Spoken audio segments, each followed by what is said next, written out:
Oh, oh, yeah. Oh, oh, yeah.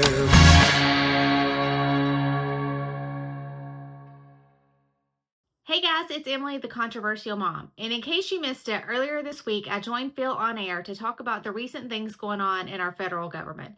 Now, mainly we were trying to talk about Coach Tuberville and what he's doing to prevent delusional men from playing in women's sports. Now, most people would say that's trans women in women's sports, but y'all know me, I totally don't buy into the whole transgender movement. So I just call them delusional men that want to play in women's sports. But basically, the entire conversation was supposed to be about the lack of support at a federal level to pass this bill that Coach Tuberville had sponsored. The bill ultimately failed because while we do own the majority in the Senate, they actually had to have 60 votes to move this bill forward, and it fell short by a couple of votes. It pretty much went down party lines. All Republicans voted in support of it, all Democrats voted against it. Shocking. So ultimately, the bill failed, which is unfortunate. However, I do think that there is still a push within the congressional level to get the bill across the finish line. So I've read some headlines that Katie Britt's getting involved and she's going to try to help push this. So it's really good that just because we lost the current battle or the current fight, we've not lost the battle. So I think the bill is going to make a reappearance at some point. I just don't know when, but I certainly hope that the outcome is much better for us the second go round. But the silver lining in all of that is Alabama is still ahead of the game for once in preventing these delusional people from being in women's sports. So we do have state law that prevents trans people from playing in women's sports. So it's a state level fight for the moment. All across the country, states are going to have to pass their own legislation to make sure that none of this happens in their state. But thankfully, here in Alabama, we've already got that. So, yay, Alabama. But the whole point or the whole conversation, other than the Coach Tuberville fight with Phil and me, was all things going on at the presidential level. And I mentioned on air, I really and truly love Trump 2.0, and I do. I think Trump learned a lot from his first term that he's really taking to heart, and he's approaching things very differently in his second term. So we've all heard about the executive orders. I know I've talked about them a lot. We've talked a lot about the Doge. We're seeing headlines constantly. We saw the Zelensky fight the other week. Like, Trump's just coming out with a vengeance this go round. And I think he kind of has to, because he learned from his first term. He can't just tell people what to do and expect that they're going to do it. He recognizes that he's got to put a lot of weight behind that. And he has to give very quick deadlines of making things happen, or they're not going to happen. The deep state is real. They're pushing back as much as they can. I talked about it last week with activist judges and all the craziness. We still see that happening. So Trump's having to adjust for all of that, and he's coming out harder than ever before. So I think that's why we're seeing a lot of the chaos. I think it's somewhat intentional, especially in the DoD. I think I've mentioned, like, I'm in that industry and I see things happening very quickly. All of my friends that work in that industry are saying the same thing. Like, it's really short timelines to get stuff done. But again, I think it's all intentional because Trump's just learned a lot from his second term. He's realized he's got to push really hard, really fast, or things aren't going to change. So I'm really loving Trump 2.0. And I really think so far one of my highlights, and I say this every week, I feel like, but one of my highlights was the recent address to Congress. So technically, I guess it's not considered a State of the Union address. I don't really know the point in calling it something different because it's the same speech, but whatever. His address to Congress. That happened this week. It was phenomenal. I hope everyone watched it. If you didn't, go find clips of it. It was amazing. It had lots of really serious things, lots of really emotional, kind of sappy parts to it. And then, of course, my favorite part when he just like totally went toe to toe with the Democrats, just calling them out on all of their insanity. But overall, like, the speech really was amazing. I enjoyed it. As always, my group watched it and we all text back and forth all throughout it, talking about our highlights, our favorite parts, and all of that.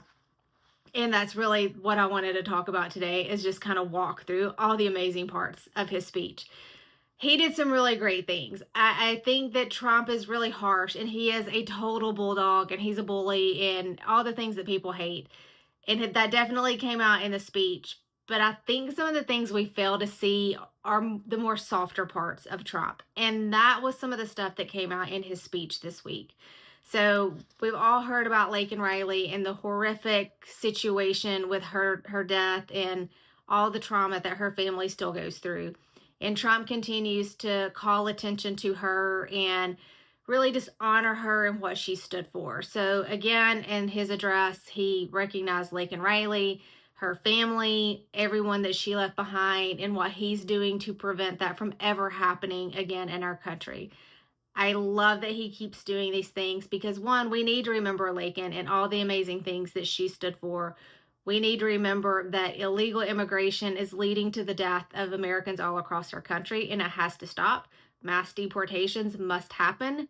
It's the only thing we can do to truly protect American citizens. So I love that he brought that up.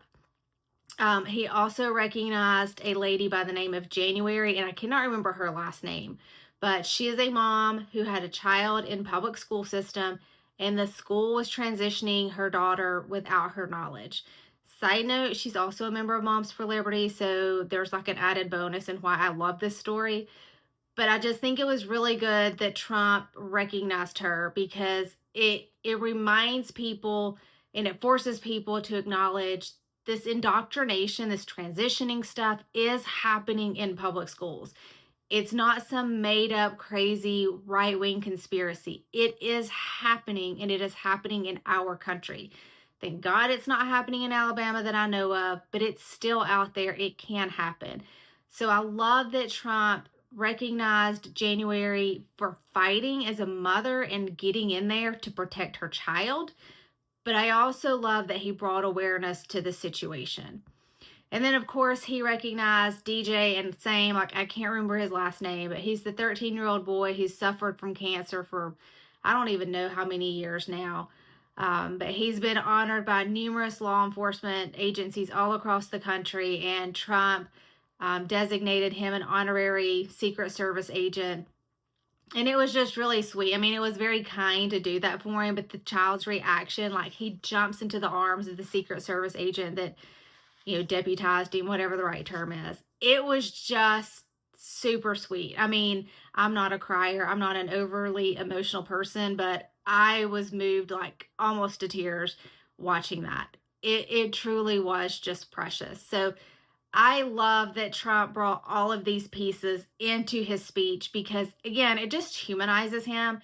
And we don't see a whole lot of that in the media, if ever, in all honesty. They're really good about painting him as this evil little, my cat's jumping in the picture, sorry. The media is really good about painting him as this really difficult, mean bully, and you never see those softer sides of him. So I do think it's really great when he gets the chance to dominate the news cycle, that's what he brings into focus.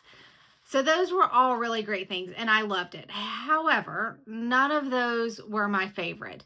My favorite part in all of it was truly him just making fun of the crazy liberal left right to their face.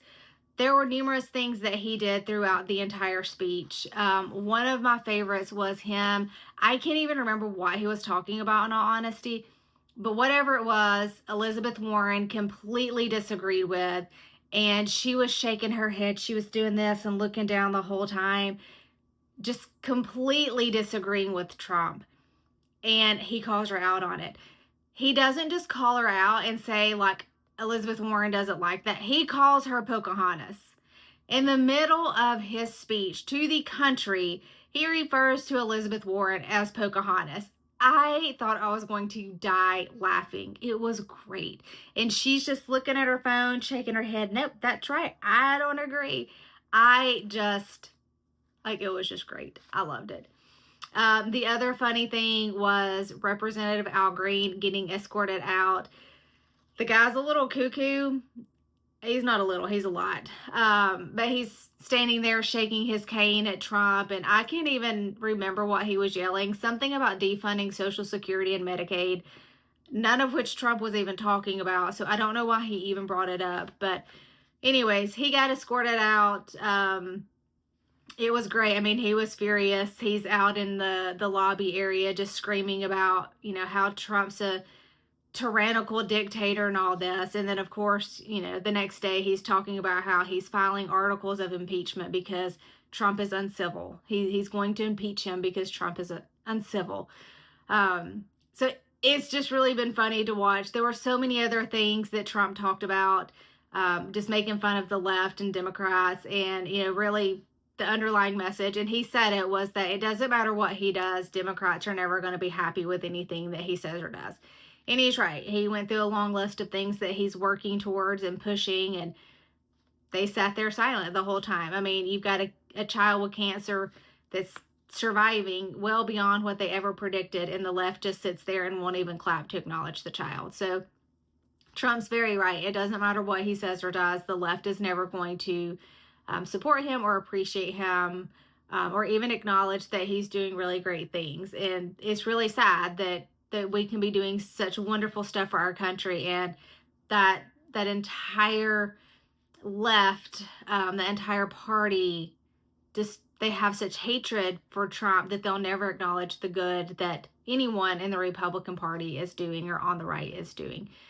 And that's kind of what we have to look forward to for the next couple of years, unfortunately. I've talked about it last week. We've got activist judges, and we've got a lot of people that are undermining what Trump is doing, that they're undermining what we're doing as a movement. And it's not going to get any easier. I think every single day we see a little bit more of what the difficulty is going to be trying to clean up our country and get a lot of this stuff fixed. But that's just kind of the situation that we're in. So I really look forward to see what Trump does next. I can't wait for more of the speeches. I truly am enjoying them, and just the brutal honesty in all of it, because we've not had that in a long time. So I look forward to it. If you did not watch the speech, I really encourage you to go watch it. It was really good. It was very positive. It was also insanely hilarious. So if you watched it, or if you haven't watched it yet, go find a recording of it and then come back and post and tell me what you thought is the best part in the speech. Hope you all have a good week, and I'll see you next time.